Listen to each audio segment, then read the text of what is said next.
भिकाऱ्याच्या वेशात फिरणाऱ्या एका तरुणाकडून तब्बल 55 कोटी रुपयांचं सोनं जप्त करण्यात आलं आहे. पोलिसांनी झडती घेताच समोर आलेलं सत्य पाहून तेही हादरले.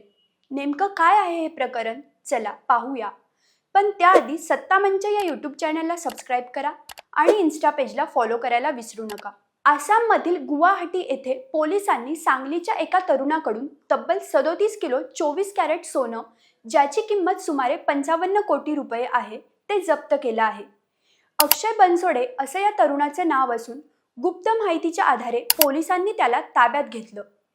पोलिसांच्या माहितीनुसार कुणालाही संशय येऊ नये म्हणून अक्षय भिकाऱ्याच्या वेशात फिरत होता. अंगावर मोठी चादर घेत त्यामध्ये खास बनवलेल्या खिशांमध्ये त्याने सोनं लपवलं होतं. चौकशीत तो कुरिअर बॉय म्हणून सोन्याची तस्करी करत असल्याची माहिती समोर आली असून मागील काही महिन्यात त्याने सुमारे 20 किलो सोन्याची तस्करी केल्याचाही संशय आहे. या प्रकरणाचा तपास करताना यामागे मध्य पूर्व आणि म्यानमारशी संबंधित एका मोठ्या आंतरराष्ट्रीय तस्करी रॅकेटचा संबंध असल्याचा संशय पोलिसांनी व्यक्त केला आहे.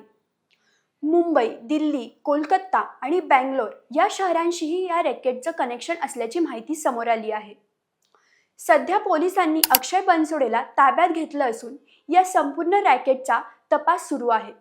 तुमच्या मते अशा आंतरराष्ट्रीय तस्करीच्या रॅकेटवर आणखी कडक कारवाई होणं गरजेचं आहे का? कमेंट करून नक्की सांगा.